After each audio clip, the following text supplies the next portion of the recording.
4단원 해수의 운동과 순환 2. 지형류. 이 시간의 핵심 개념은 에크만 수송, 지형류, 서안 강화 현상, 서안 경계류와 동안 경계류입니다. 학습 목표 1. 에크만 수송과 연계하여 지형류의 발생 원리를 이해하고 설명할 수 있다. 2. 서안 경계류와 동안 경계류의 특징을 비교하여 설명할 수 있다입니다. 북반구에서 바람이 일정한 방향으로 계속해서 불면 표면의 해수는 전향력의 영향과 바람과의 마찰력을 받아 바람 부는 방향의 오른쪽 45도 방향으로 움직입니다.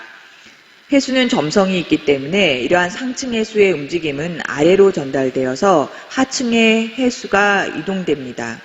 아래로 갈수록 해수의 움직임은 전향력을 받아 더 오른쪽으로 휘어지고 상층보다는 더 천천히 움직입니다. 이러한 해수의 운동을 수평면의 투영에서 표현하면 나선이 그려지는데 이를 에크만 나선이라고 합니다. 에크만 나선에서 해수가 이동하는 방향이 표면과 정반대가 되는 깊이까지를 에크만층 또는 마찰층이라고 합니다. 에크만층 또는 마찰층의 깊이는 위도에 따라서 또는 바람의 세기에 따라서 달라지기는 하지만 보통 100에서 200m 깊이가 되며 이 깊이는 해수가 바람과의 마찰력의 영향을 받는 깊이를 의미합니다. 마찰층에서 평균적인 해수의 이동은 북반구에서는 바람의 방향의 오른쪽 90도 방향, 남반구에서는 왼쪽 90도 방향으로 나타납니다. 그리고 이것을 에크만 수송이라고 합니다.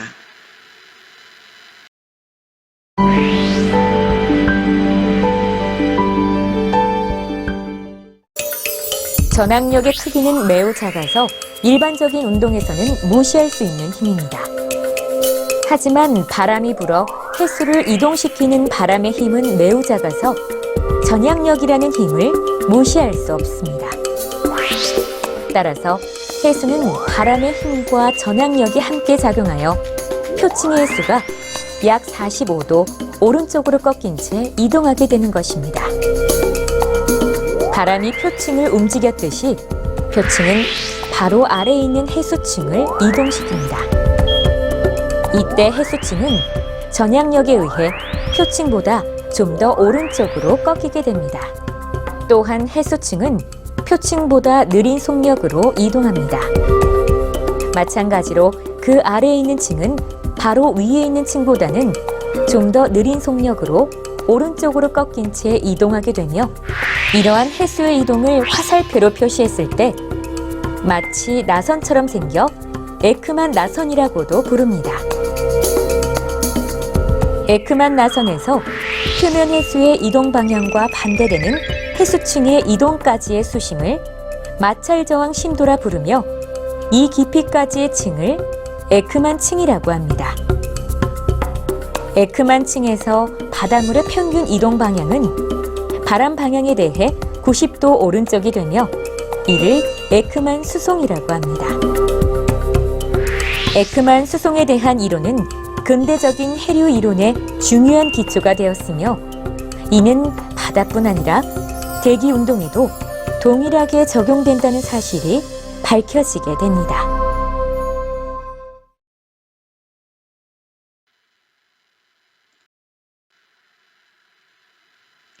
대기 대순환에 의해 한 방향으로 계속해서 바람이 불게 되면 해수의 표층에서는 에크만 수송이 일어나게 됩니다. 에크만 수송이 일어나면 해수가 바람 부는 방향의 오른쪽 직각 방향으로 이동하기 때문에 해수면의 높이 차이가 발생하게 됩니다. 그림과 같이 해수면이 경사져 있을 때 해수 입자는 처음에는 수학 경도력이 작용하는 방향으로 이동하기 시작합니다.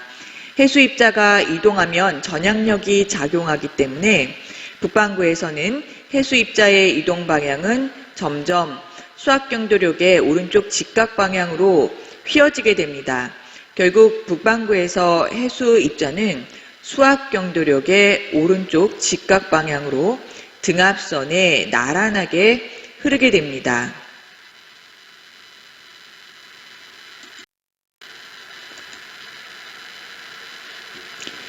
그림에서 오른쪽이 해수면이 높고 왼쪽이 해수면이 낮기 때문에 수압이 높은 오른쪽에서 수압이 낮은 왼쪽으로 수압경도력이 작용하고 있습니다. 이때 수압경도력과 전향력은 평형을 이루고 이 상태에서 발생하는 해류의 흐름을 지역류라고 합니다. 지역류는 수압경도력과 전향력이 평형을 이루면서 흐르는 해류이기 때문에 GdX분의 DZ는 2V 오메가 사인 파이의 관계가 성립합니다.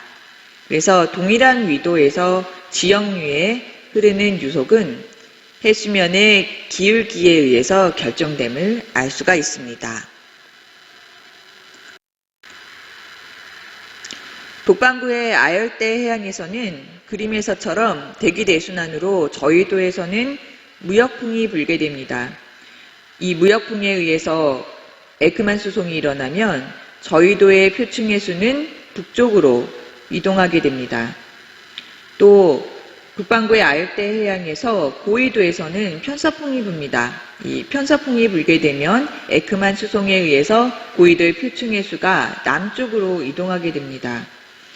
결과적으로 표층 해수가 북위 30도 해역에 모여서 수압경도력이 발생하게 되는데 수압이 높은 쪽에서 수압이 낮은 쪽으로 각각 수압경도력이 작용하고 전향력이 평형을 이루어 지역류는 흐르게 됩니다. 해수의 표층에서 흐르는 대부분의 해류는 바로 이와 같은 지역류입니다. 지금까지 에크만 수송과 지역류에 대해서 살펴봤습니다. 핵심 개념 확인하기 문제 풀어보겠습니다. 1번. 북반구에서 바람이 불 때 에크만 수송은 어느 방향으로 일어나는가? 바람이 부는 방향의 오른쪽 직각 방향으로 일어납니다. 2번. 지역류를 흐르게 하는 두 가지 힘은 무엇인가? 수평 방향의 수압경도력과 전향력입니다.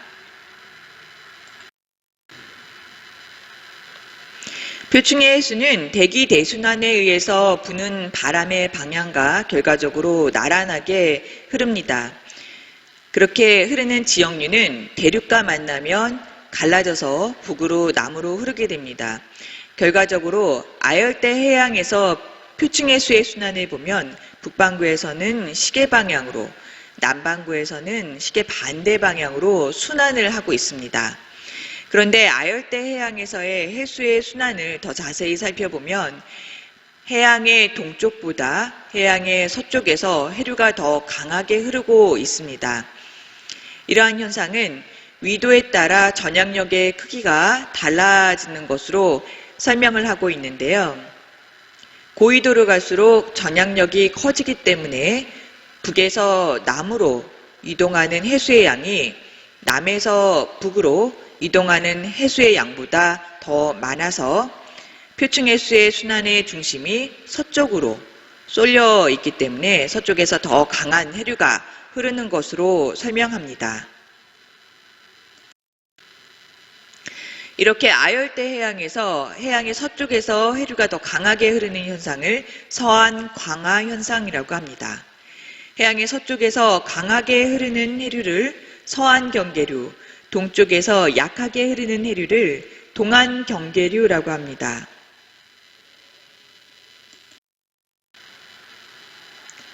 서안 경계류는 폭이 좁고 깊이가 깊지만 동안 경계류는 그보다 폭이 넓고 깊이가 얕습니다. 또 서안 경계류는 동안 경계류에 비해서 유속이 빠르고 수송량이 많고 수온과 염분이 높습니다.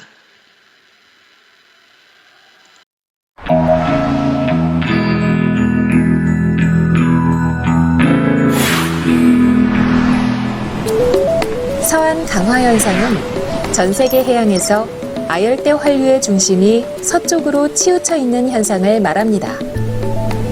북태평양의 표층 해류들은 북태평양을 순환하는 환류를 이루고 있습니다. 이를 아열대 환류라고 하는데요. 아열대 환류의 중심은 어디일까요? 환류의 중심을 알아보기 위해서는 해수면 높이 분포를 보아야 합니다. 북태평양의 해수면 높이 분포입니다. 해수면 높이가 높을수록 붉은색으로 표현되어 있는데요. 높이를 표시한 붉은색을 따라가 보면 해수면이 가장 높은 위치가 중앙보다 서쪽으로 치우쳐 있는 것을 볼 수 있습니다. 북태평양뿐만 아니라 전 세계 해양에서 아열대 환류의 중심은 서쪽으로 치우쳐 있는데 이를 서안 강화 현상이라고 합니다. 서안 강화 현상으로 인해 서안 경계류는 동안 경계류보다 폭이 좁고 깊이가 깊으며 유속이 빠릅니다. 동안 경계류는 폭이 넓고 깊이가 얕으며 유속이 느립니다. 위도에 관계없이 전향력이 일정할 때와 전향력이 고위도로 갈수록 커질 때의 해수의 순환입니다. 전향력의 크기가 고위도로 갈수록 커질 때 환류의 중심이 서쪽으로 치우쳐 서안 강화 현상이 나타납니다.